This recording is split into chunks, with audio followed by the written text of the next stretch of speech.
নমস্কার বন্ধুরা, বাংলার ইনভেস্টর ইউটিউব চ্যানেলে আপনাদের সকলকে স্বাগত জানাই। চ্যানেলে প্রথমবার এসে থাকলে চ্যানেলটা অবশ্যই সাবস্ক্রাইব করে রাখবেন এবং তার সঙ্গে সঙ্গে পাশে থাকা বেল আইকনটা টিপে অল অবশ্যই সিলেক্ট করে রাখবেন। তো চলুন মার্কেটের হালচাল একটু দেখে নেওয়া যাক। যদি দেখেন নিফটি ফিফটি, এটা কিন্তু শুরুতে গ্যাপ আপ হয়ে ওপেন হয়েছিল, তারপরে কিছুটা পরে এবং তারপরে দেখতে পাচ্ছেন একটা বড় রিকভারিও এসেছিল এবং তারপরে একটা দেড়টার পর অনেকটাই বেড়ে গিয়েছিল, কিন্তু তারপর যদি দেখেন সেইখান থেকে মার্কেট যে পড়তে শুরু করেছে সেটা আর থামেনি এবং দিনের শেষে 0.19% পড়ে বন্ধ হয়েছে। দেখুন আজকে এই নিফটি ফিফটির এক্সপায়ারি ডেট ছিল, মানে যে উইকলি এক্সপায়ারি, তো সেই কারণেই আজকে নিফটি ফিফটি এতটা ভোলেটাইল পারফর্ম করেছে। আর আজকে তো নিফটি ফিফটির এই যে উইকলি এক্সপায়ারি, তার ঝামেলা মিটে গেল। তো আগামীকাল বড় অ্যাকশন আসতে পারে, মানে নিচের দিকে হয়তো অনেকটা পড়তে পারে, বা যদি দেখেন ওপর দিকেও কিন্তু একটা বড় জাম দেখাতে পারে। আজকে যদি নিফটি ফিফটির হাই দেখেন, আজকের হাই ছিল 25,587.50 এবং যদি লো দেখেন, লো হচ্ছে 25,384.35। আর এর আগেই বলেছিলাম এই নিফটি ফিফটির ক্ষেত্রে এই যে 25,400, এটা একটা গুরুত্বপূর্ণ লেভেল হিসেবে কাজ করবে। তো দেখছেন সেই লেভেলের নিচেও কিন্তু আজকে নেমে গিয়েছিল, 25,384.35 পর্যন্ত নেমেছিল। তবে এটাই ভালো বিষয়, এই যে নিফটি ফিফটি এটা 25,400-র উপরে বন্ধ হয়েছে। তো এরপরে নিচের দিকে 25,300, এটা একটা বড় সাপোর্ট জোন হিসেবে কাজ করবে এবং ওপর দিকে যদি দেখেন 25,500, এটা একটা বড় রেজিস্ট্যান্স হিসেবে কাজ করবে। আর এই 25,500 এই লেভেলটাকে ভাঙতে পারলে আমরা ওপর দিকে আরো 300 থেকে 400 পয়েন্টের জাম দেখাতে পারি। এরপরে যদি বিএসসি সেন্সেক্স দেখেন, একই রকম চার্ট প্যাটার্ন পাবেন। এইটাও দিনের শেষে 0.20% পড়ে বন্ধ হয়েছে। এবং যদি নিফটি ব্যাংক দেখি, এটাও 0.36% পড়ে বন্ধ হয়েছে। এবং যদি ব্রডার ইন্ডাইসেস গুলো দেখি, নিফটি নেক্সট 50, এটা 0.5%-এর উপরে পড়েছে। তারপরে এই নিফটি ফাইন্যান্সিয়াল সার্ভিসেস, এটা 0.47% পড়েছে। মিড ক্যাপ সিলেক্ট, এটা কিছুটা ভালো পারফর্ম করেছে, 0.16% বেড়েছে। তারপর নিফটি 100, 200, 500, এইগুলো সব লালেই বন্ধ হয়েছে। তবে আজকে মার্কেটে এই মিড ক্যাপ স্টক গুলো এবং স্মল ক্যাপ স্টক গুলো এরা কিন্তু ভালো পারফর্মই করেছে, কারণ এইখানে দেখতেই পাচ্ছেন মিড ক্যাপ 50, এটা 0.12% বেড়েছে এবং মিড ক্যাপ 100, এইটা কিন্তু পজিটিভই বন্ধ হয়েছে। তারপর যে স্মল ক্যাপ 100, এটাও দেখতে পাচ্ছেন 0.26% বেড়েছে। তারপর স্মল ক্যাপ 50 দেখুন, এটা তো প্রায় 0.5%-এর কাছাকাছি বেড়ে গেছে। তারপর স্মল ক্যাপ 250, এটাও 0.37% বাড়া রয়েছে। এরপরে যদি সেক্টর ওয়াইজ দেখি, নিফটি অটো, এটা 0.44% বেড়েছে। তারপর ফাইন্যান্সিয়াল সার্ভিসেস, এটা 0.61% পড়েছে। এফএমসিজি, এটা 0.14% বেড়েছে। তারপর যদি আইটি দেখেন, আইটি 0.06% পড়েছে। তবে মিডিয়া কিন্তু মোটামুটি ভালোই পারফর্ম করেছে, প্রায় 1.5%-এর কাছাকাছি বেড়েছে। আর দেখুন নিফটি মিডিয়া, এটা বাড়লেও এটা কিন্তু নিফটি ফিফটিকে ওপর দিকে নিয়ে যাওয়ার ক্ষেত্রে সেরকম বড় কোনো কন্ট্রিবিউট করতে পারে না, কারণ নিফটি ফিফটিতে এদের যে ওয়েটেজ সেটা খুবই কম রয়েছে। তারপর নিফটি মেটাল, এইটা প্রায় 0.1%-এর কাছাকাছি পড়েছে। ফার্মা 0.42% বেড়েছে। পিএসইউ ব্যাংকে আজকে স্পেশাল লক্ষ্য করা গেছে। তবে যদি দেখেন গত কয়েকদিন এই নিফটি পিএসইউ ব্যাংক, এটা কিন্তু ভালোই পারফর্ম করেছিল, তো সেই কারণে কিছুটা প্রফিট বুকিং এসেছে। তারপর নিফটি প্রাইভেট ব্যাংক, এটা 0.46% পড়েছে। নিফটি রিয়েলটি, এটাও 0.71% পড়েছে। মানে দেখতে পাচ্ছেন বেশিরভাগ যে সেক্টরাল ইন্ডাইসেস এবং ব্রডার ইন্ডাইসেস, সেইগুলো কিন্তু আজকের দিনে নেগেটিভই বন্ধ হয়েছে। এবং যদি গতকালের আমেরিকান মার্কেট দেখি, এই ডাউ জোন্স, এটা একদম বর্ডারেই বন্ধ হয়েছিল।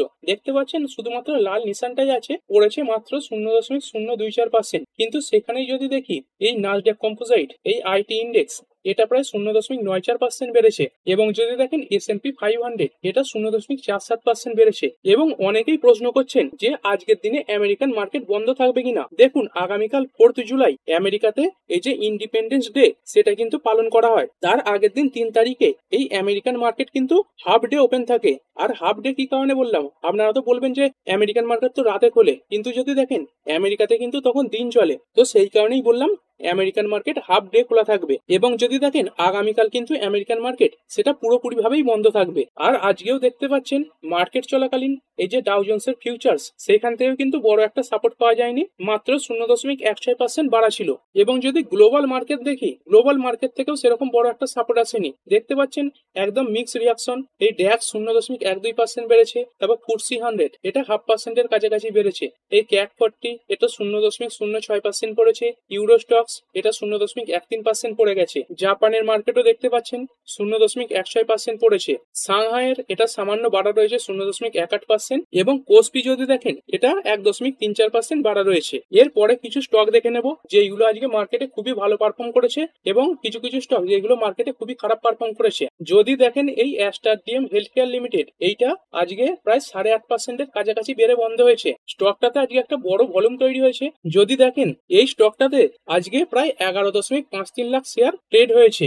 এরপরে SBFC ফাইন্যান্স লিমিটেড এইটা প্রায় 3.5% বেড়েছে। তারপর যদি দেখেন ন্যাটকো ফার্মা লিমিটেড এইটা 5.31% বেড়েছে। তো এর পেছনে কি কারণ রয়েছে? এইখানে যদি দেখেন এই যে HDFCর এই নাগরাজ শেট্টি তিনি এই হ্যাভেলস ইন্ডিয়া এবং তার সঙ্গে সঙ্গে এই যে ন্যাটকো ফার্মা এটাকে শর্ট টার্মের জন্য বাই রেটিং দিয়েছেন এবং স্টকটার যে দাম সেটা চলছে 970 আর আজকেই 50 টাকার কাছাকাছি বেড়েছে। মানে মার্কেট ওপেন হওয়ার আগে এটা 920-র কাছে ট্রেড করছিল।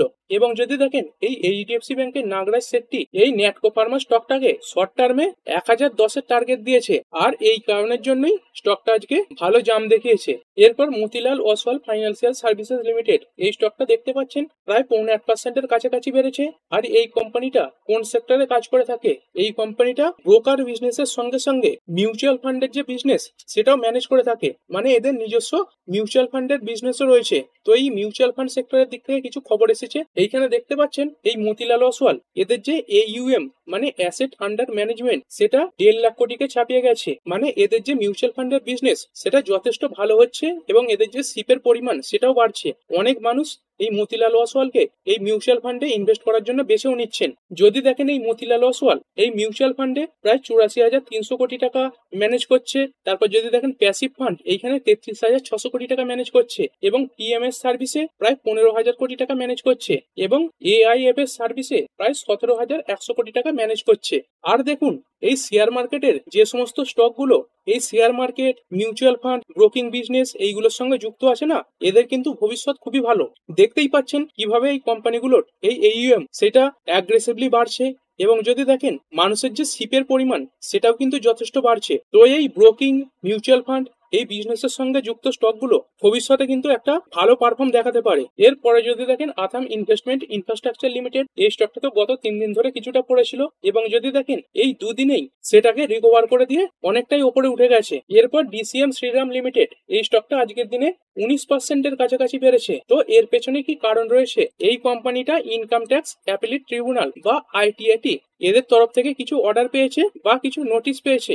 যদি দেখেন এই 2015-16 অ্যাসেসমেন্ট ইয়ারে এদের একটা ট্যাক্স নিয়ে প্রবলেম দেখা যাচ্ছিল 36.62 কোটি টাকা। তো সেই ট্যাক্সটা রিলিফ হয়ে গেছে, মানে এই কোম্পানিটা ছাড় পেয়ে গেছে। তারপরে যদি দেখেন 2016-17-তে এতেও 36.48 কোটি ট্যাক্স নিয়ে একটা প্রবলেম দেখা যাচ্ছিল, তো সেটাও রিলিফ হয়ে গেছে। এবং যদি দেখেন 2018-19 অ্যাসেসমেন্ট ইয়ারে এই যে ট্যাক্সের গড়বড়ি সেটা ছিল 78.31 কোটি টাকা। তো সেইখান থেকে এই কোম্পানিটা এই নোটিশে 58.83 কোটির ছাড় পেয়ে গেছে এবং এই 2018-19 অ্যাসেসমেন্ট ইয়ারের মাত্র 19.48 কোটি ট্যাক্স নিয়ে তদন্ত করা হবে। এবং যদি দেখেন এই 2020-21 অ্যাসেসমেন্ট ইয়ারে এই কোম্পানিটার ট্যাক্সে গড়বড় দেখা যাচ্ছিল 225.69 কোটি। তো সেইখান থেকে 201.71 কোটি এই কোম্পানিটা রিলিফ পেয়ে গেছে এবং সেইখানে মাত্র 23.98 কোটি ট্যাক্স নিয়ে তদন্ত করা হবে।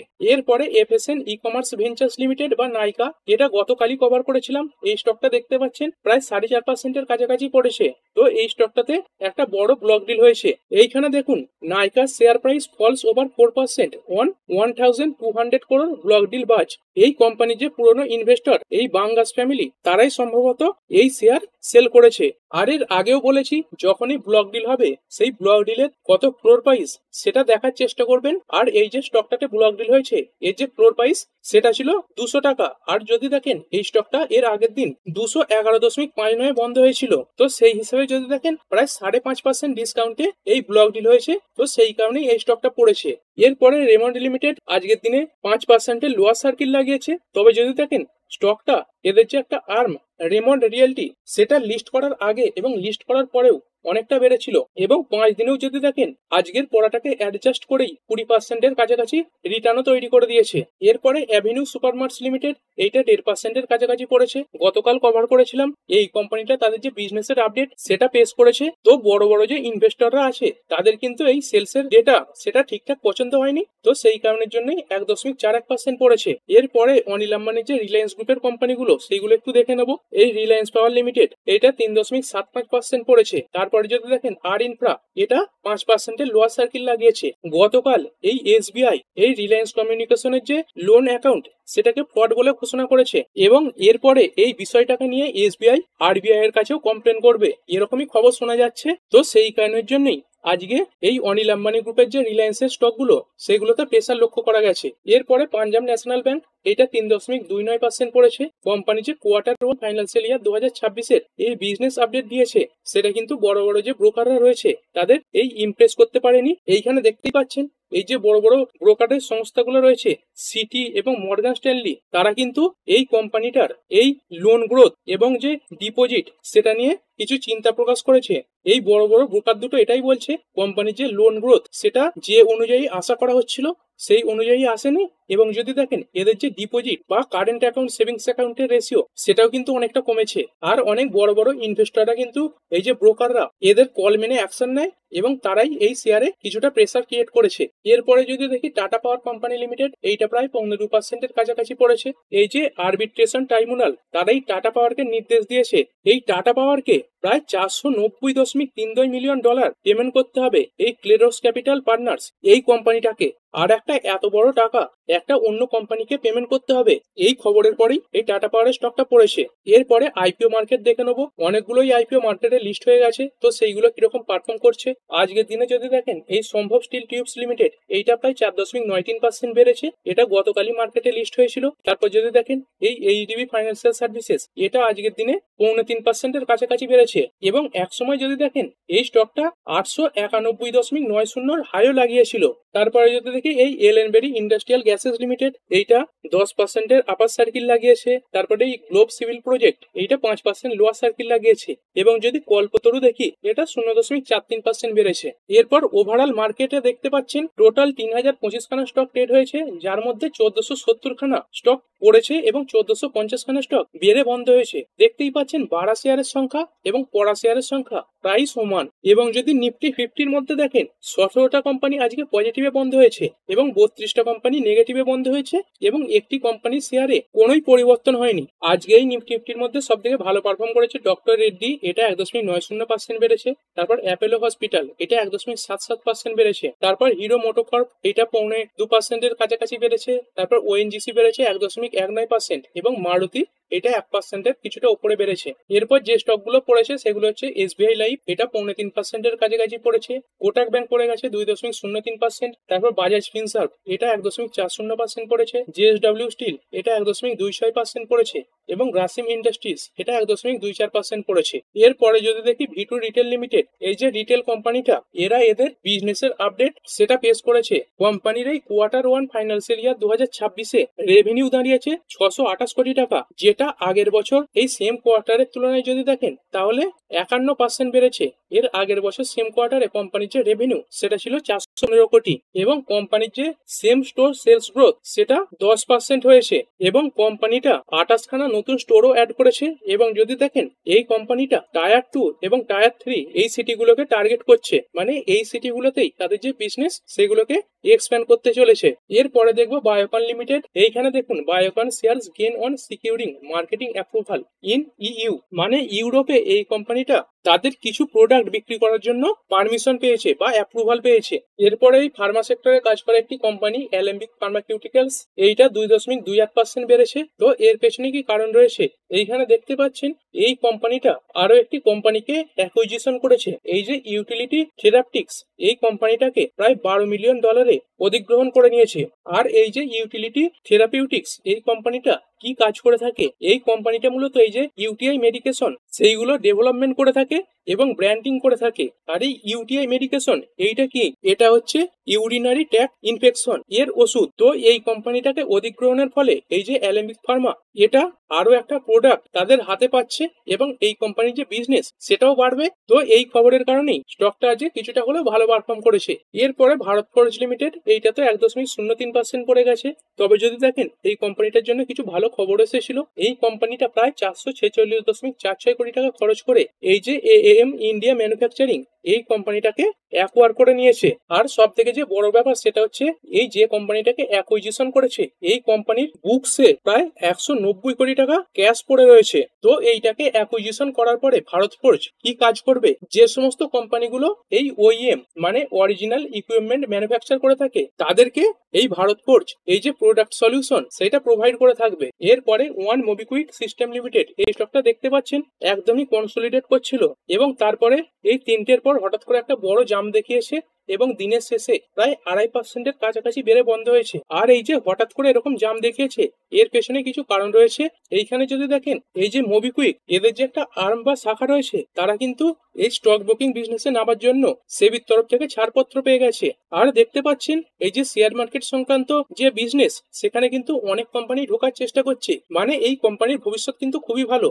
তবে যদি দেখেন ভবিষ্যৎ ভালো হলেও এই সেক্টরে কিন্তু কম্পিটিশনও বাড়ছে। তবে দেখুন এই সেক্টরটার বাড়ার সম্ভাবনা এখনো বিরাট রয়েছে। কারণ হিসেবে যদি দেখেন ভারতবর্ষে যেখানে 150 কোটির ওপরে জনসংখ্যা রয়েছে সেইখানে এই ডিম্যাট অ্যাকাউন্টের সংখ্যা মাত্র 16 থেকে 17 কোটি। তো বুঝতে পারছেন এরপরে মানুষ আরো আস্তে আস্তে এই শেয়ার মার্কেটের প্রতি আকৃষ্ট হবে, এই শেয়ার মার্কেটটাকে বুঝবে এবং এই শেয়ার মার্কেটে অনেক মানুষ নতুন করে আবার ইনভেস্টও করতে আসবে। মানে এই যে ব্রোকিং বিজনেস গুলো, তারপর যে মিউচুয়াল ফান্ডের বিজনেস গুলো, এইগুলোর কিন্তু গ্রোথের যে সম্ভাবনা সেটা এখনো অনেকটাই বেশি রয়েছে। তো ঠিক আছে বন্ধুরা, আশা করছি ভিডিওটা আপনাদের ভালো লেগেছে। আপনি চাইলে এটাকে লাইক এবং শেয়ার করতে পারেন। আর শেয়ার মার্কেট সংক্রান্ত ডেইলি নিউজ আপডেট পেতে চ্যানেলটা সাবস্ক্রাইব করে রাখবেন এবং পাশে থাকা বেল আইকনটি টিপে অল অবশ্যই সিলেক্ট করে রাখবেন, যাতে পরবর্তী ভিডিওর নোটিফিকেশন আপনার কাছে সময় মতো পৌঁছে যায়। আর হ্যাঁ, ভিডিওটি শুধুমাত্র ইনফরমেশন এবং এডুকেশনাল পারপাসের জন্য বানানো হয়েছে। আমি সেবি রেজিস্টার্ড নই, তাই কোনো প্রকার শেয়ারে কোনো প্রকার বাই, সেল, হোল্ড বা অ্যাভারেজ করার কোনো সিদ্ধান্ত নেওয়ার আগে আপনার যে ফাইন্যান্সিয়াল অ্যাডভাইজার আছে তার সঙ্গে অবশ্যই আলোচনা করবেন। দেখা হচ্ছে পরের ভিডিওতে। ধন্যবাদ।